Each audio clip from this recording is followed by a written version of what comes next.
So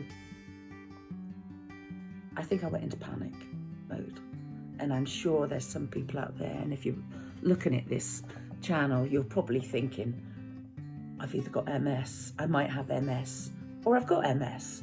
So, you know, I went into a bit of a panic. I bought all the books. I looked at all the diets. I think, what do I do now? I've got no job. So I got a job in a nursing home, and do you know what I mean? I hold my hats at the people that work in nursing homes and that, you know, and some of them are the most wonderful, wonderful, kind, loving people that they are. It wasn't for me. Don't get me wrong in that. I did enjoy it. The people were absolutely lovely, but no, working in nursing homes is not for me. So I had the good fortune for my previous company that I worked for when I was offshore. They had a vacancy as a medical advisor in the offices. So they contacted me and I went back to work for them. That was just so nice because I knew what work it was. I knew what I was doing. It was like a big pause. I could do these things. So going on from there, I have remained working ever since I've been diagnosed. And yes, I have been unwell. I had a year off because I really wasn't well. And just as a footnote, I had my gallbladder removed. And I'll tell you what, a month after that, it's like I had a big cloud of fuzziness unclog and just drifted away, and I could think clearly again. Whether that was the end of the menopause or not, I don't know, but I could think clearly again. I am still working, though I do find it difficult. I do have problems with my left leg. I now wear a splint, and I need that when I'm out walking. One of the things when I was first diagnosed, we just got Woody, my previous two Labradors, and that they were sisters. They died within 6 months of each other, just because they'd come to the end of their lives. And we got Woody. Anyway, so I swore to myself, regardless, that I would walk my dog every day.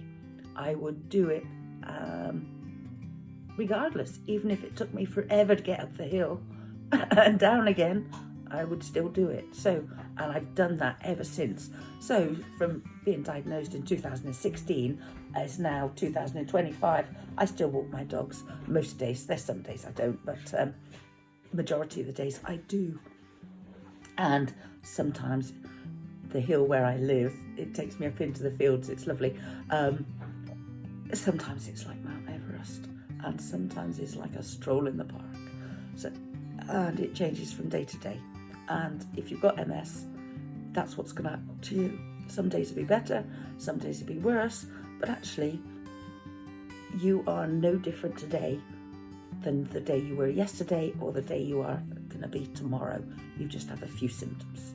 So it's how you deal with those symptoms, how you overcome these things. I am on a disease-modifying drug, and I had some excellent information and advice from the nurses in the hospital in Dundee.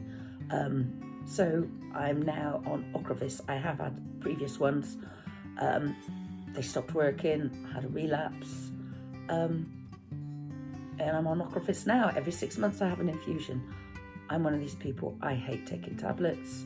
I am a bit neurodiverse, and so sometimes I can't remember taking the tablets, or if I have, it's just an infusion works for me. I wouldn't say it gets rid of all my symptoms or anything like that, but I think with the disease-modifying therapies, what the most important thing is, it will stop you. It will reduce the impact of any relapses. I had one relapse where I lost all the feeling in my left arm. That was terrible. And then I had a bit of a freak out because I thought I was going to lose the whole left side of my body. It still doesn't feel right now, but the thing being I've got movement in it. So, you know, sometimes these things come and kind of bite you in the arse, but actually, you know, you get over them. you get over them, or you find a new you and a new way of doing things. You know, you've got to remain positive throughout this journey that you're on. And you might be asking yourself, why you? Why not you? Why not anyone, really? You know, these things happen in life, and actually you either fall into a pit of depression, or you just think, okay, just crack on and get on with it. And I put myself into that second group. You just crack on and get on with it. So what do you want to do? Okay, how am I going to do that? My biggest one at the moment in that is because I still ride motorbikes, and with my left leg it's a bit of a mission with the changing the gear on the left side. So I've got a motorbike that is now a year older than me, and it's British and it's a Triumph, yay! And it's got a gear lever on the right hand side. Magic, works. So I can still go out there and enjoy riding my motorbike, because there's certain things in life you need, where you need to have your own space. You need your pause. I call it a pause. It's like if you have a really good meditation and then you're in that space. Well, my space is when I'm riding my motorbike and I'm just me, the bike, and the countryside around me. And it's like when I was diving, it was just me floating along, just bimbling along. You know, you need these moments. I need these moments. So that's why I'm determined to carry on and find a way around these things. You've got to not give up, and you've got to remain positive that actually, you know, why can't you do these things? If I'd had my diagnosis when I was 21, would I have gone diving? And you need to ask yourself these things in your life. Would I have trained to be a nurse? I don't know. Would I have lived up to my label and be in a wheelchair now? I hope not. I don't know. I've always thought you just crack on and get on with it. You know, sometimes it's like someone throws you lemons, they'll just make a blooming lemon tart, you'll be fine, you know, and a bit of sugar to it. So yes, I do have symptoms. I've got terrible hip pain, my lazy left leg, I get fatigue, I do get very emotional as well, and sometimes I could be in floods of tears, or I could be a raging lunatic and just so angry with life and that. But actually, you get over these things. You know, you've got to learn to live with what you've got. One of my best thing that I've got an amazing support network of people. They understand me and my condition. They have no expectations from me, and to be honest, I have no expectations from myself, except there are so many things I still want to do. You know, I've got a brother-in-law that's returned from the United States. I want him to show me how to fly fish, because he can do this. I'd like to be able to play the piano. I've never played the piano in my life, but actually, why not? But also, it'll help me remember my left hand, which is a bit lazy. You know, have your dreams, continue your dreams. I don't think I would have done half as much as I've done in my life if I'd got a diagnosis early. So hopefully, if you've got a diagnosis early, continue your dreams. Don't give up on them. It doesn't mean to say that you're written off. There's no reason why you can't carry on. Do you know what I mean? Do you know what I mean? I didn't have my diagnosis till late. So, you know, you've just got to do these things. Get the best advice that you can. In the UK here, and that we've got the Citizens Advice Bureau. Really, really good resource for what you can get, what you can't do. We've also got the MS charities and that, loads of information out there.